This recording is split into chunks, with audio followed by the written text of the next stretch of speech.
Hey everybody, just me again, Wade. I've got some metal news for you today. You might have heard this already, but I think it's exciting enough that it bears repeating. W.A.S.P will be touring the United States for the first time in a decade, maybe a little more, starting October 29th of this year, 2022, and running through December 3rd, and maybe longer because they've added several shows just in the past few days. So how cool is that?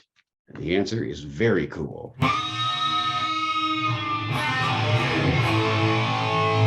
I have been a W.A.S.P fan since '84, but I've never gotten to see them live. And I'm not sure I will this time either, because they're not going to be any closer than a couple of 100 miles. But until just a couple of days ago, they weren't going to be any closer to me than 300 miles. So they've added a show that's about 100 miles closer. So I'm crossing my fingers that maybe they'll get 100 or 150 miles closer than that. And if that's the case, then absolutely I'll be seeing them. And I might anyway. I just have to convince my wife this is a band she needs to travel to see as well. Now, this obviously isn't the first iteration of the band, nor the second, nor even the third, but this is probably the most stable version of the band that it's ever seen. There's Blackie, of course, and Mike Duda on bass. This will be his 27th year with the band, I think. Doug Blair on guitar, really good guitarist. This will be year 15 or 16 for him. And the newcomer, as it were, Achilles Priester, really good drummer, but this will be his 5th or 6th year in the band. So very stable lineup. And by this time, they will have played enough shows together that I would think they would have gelled pretty well.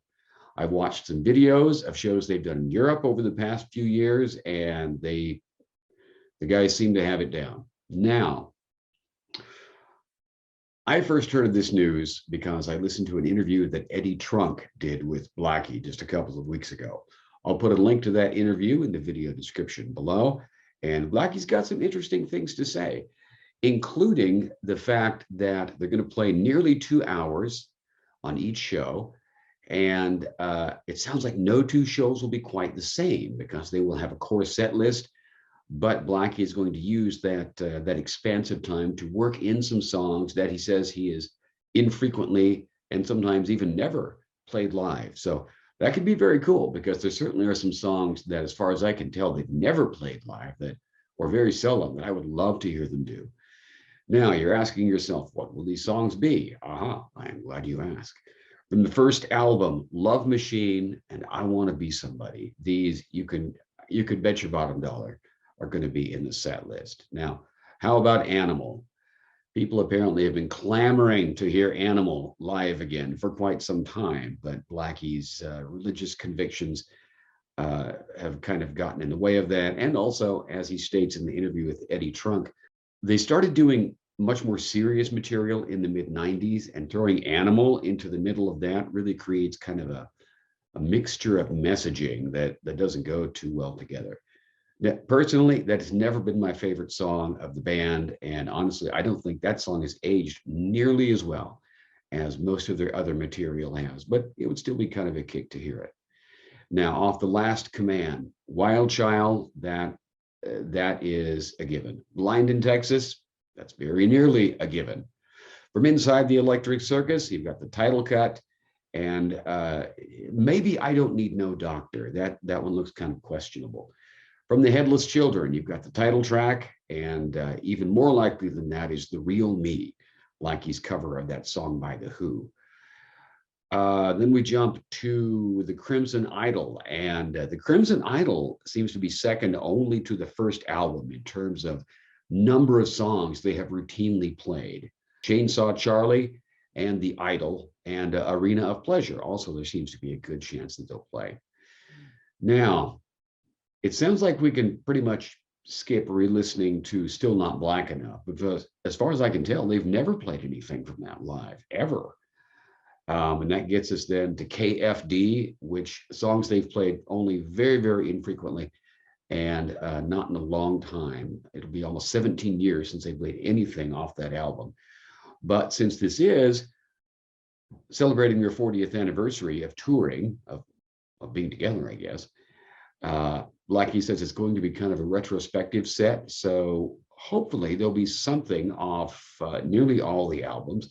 And if there's anything off KFD, it will almost certainly be Kill Your Pretty Face with My Tortured Eyes coming in, kind of a distant second, really. From El Dorado, the title cut, maybe Damnation Angels could make it into the set. From Unholy Terror, Hate to Love Me is by far the most likely choice, with Let It Roar a distant second, and Charisma probably not going to make it in there, which is too bad, because I think Charisma is far and away the best cut on an album. I would love to hear that live. The Neon God, parts 1 and 2. What I Will Never Find, or What I'll Never Find, is the most likely song you'll hear off the Neon God part 1, with Sister Sadie, a close second, and Come Back to Black, certainly the most likely one to hear off the Neon God part 2. From Dominator, Heaven's Hung in Black, certainly the most likely song, and Take Me Up a distant second. Off of Babylon, Crazy seems very, very likely. They've played Crazy 159 times since Babylon came out, which puts it way ahead of the second most frequently played song, Babylon's Burning, off that same album. And Golgotha, which is a terrific album. If you haven't heard Golgotha, you should go listen to that right away, regardless of what they play or don't play off of it. And it appears that the title cut is the most likely one, but I would love to hear them play Slaves of the New World Order or Scream, or frankly, anything off Golgotha. I just think that is a terrific album. Now, obviously, I have just listed here more songs than they could fit into a whole 2 hours. So obviously not all of these are going to make the cut. And as I said, Blackie has stated that they're going to leave some room at each show to throw in some things that they've seldom or never played before. So this is kind of neat, because it sounds like no 2 shows will be exactly the same. And speaking of shows and their variations, Armored Saint is going to be opening for them on, I think, all of their North American tour dates, which is great. Another fantastic band that never got their due. Armored Saint, just, I don't understand why they were not huge, because they really should have been.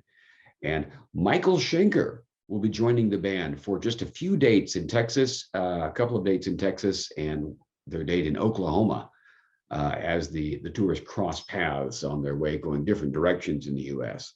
So I'm kind of hoping to make it to the show in Tulsa, Oklahoma, which would be great, because I would love to see Michael Schenker and Armored Saint, and of course W.A.S.P, all on the same bill. But anyway, that's the news that I have got for you all today. Go check out that interview that Blackie did with Eddie Trunk. Link is in the video description below. Let me know, are you excited about this? If you're not, you should be. Do you plan to see them? Just let me know. I'm interested to hear. All right. As always, you guys are awesome. Thanks for watching, and I'll talk to you soon.